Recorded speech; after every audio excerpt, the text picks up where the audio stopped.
سيدي كامل الشراوي وسيدي عبد الخالق الشراوي. أطلب الآن بحر من فحول السياسة الزعيم أحمد جبيلي رئيس حزب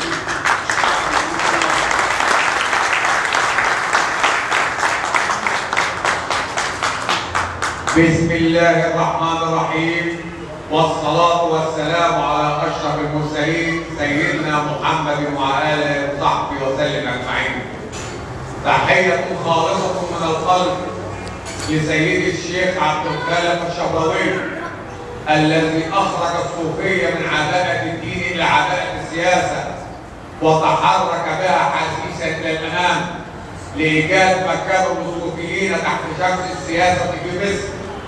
وأن خير دليل على ذلك مواكبة فضيلته لما يجري وما يحدث على أرض مصر من أحداث، وقيامه بتنظيم هذه الليلة المباركة للاحتفال بالطريقة الشراوية والاحتفال بتحرير مصر من المتاجرين بالدين المنافقين الذين اتخذوا من الكذب دينا لهم وزايدوا على الشعب وكفروه وحقروه واتهموه بالعمالة والفلول.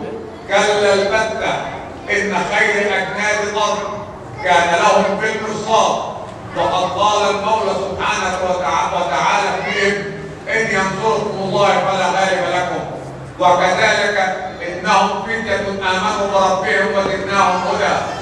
فمنهم من قضى نحبه ومنهم من ينتظر وما بدلوا تبديلا.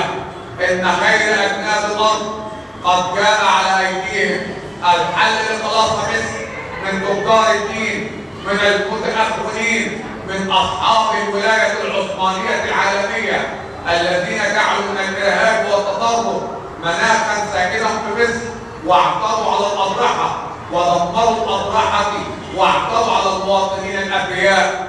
إنهم في الفيوم الآن يعيشون فسادا، يضربون المحلات والمواطنين ويغلقون المتاجر. وما حدث لأحد المحلات على بحر سنورس غير دليل على الإرهاب، وأنهم يحاولون نشر الفوضى في أرجاء مصر، محاولة منهم لإجبار الشعب على التنازل لهم.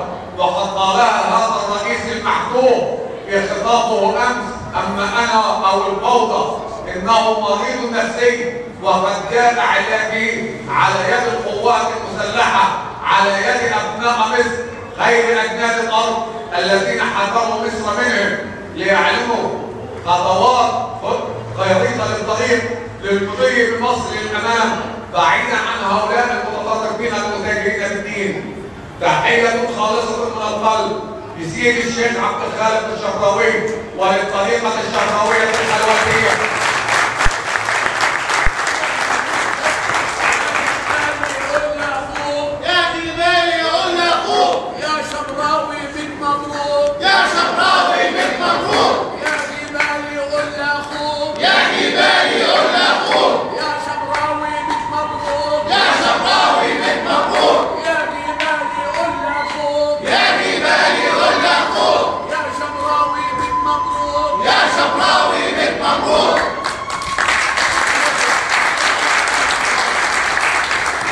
مبروك لمصر وللشعب المصروي وللطريقة الشراوية الخلوتية التي جاء عيدها السنوي مواكبا لعيد مصر، عيد تحرير مصر من نير الاستعمار الإخواني.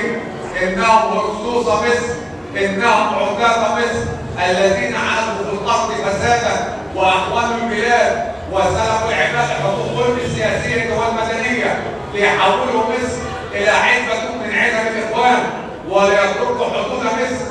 طارت نهبا لحماس لتوسعة غزة وفلسطين على حساب أرض مصر، وطارت الأخرى حلايب وشلاتين لتركها للسودان الشقيق، وطارت الثالثة محاولة لضرب الساحة الغربية من أرض مصر لقيام إمارة ببنغازي على حساب أرض مصر.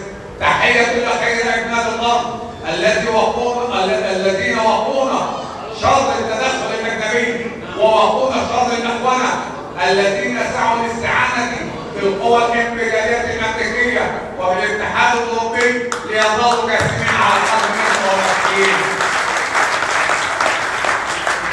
تحية للفريق عبد الفتاح السيسي القائد العام للقوات المسلحة، وللفريق صبحي صدقي وكافة رجالات القوات المسلحة الشرفاء على موقفهم المشرف الذين اتخذوه من الانحياز لمصر وللمصريين وللشعب المصري رغم الضغوط الامريكيه والضغوط التي بذلتها اداره اوباما لاثناء الجيش المصري عن اسقاط محمد مرسي الرئيس الفاشل المختل والذي اثبت انه مختل عقليا لا يصلح لحكم مصر. والله اكبر من امام كان يحتاج الله. والسلام عليكم ورحمه الله وبركاته.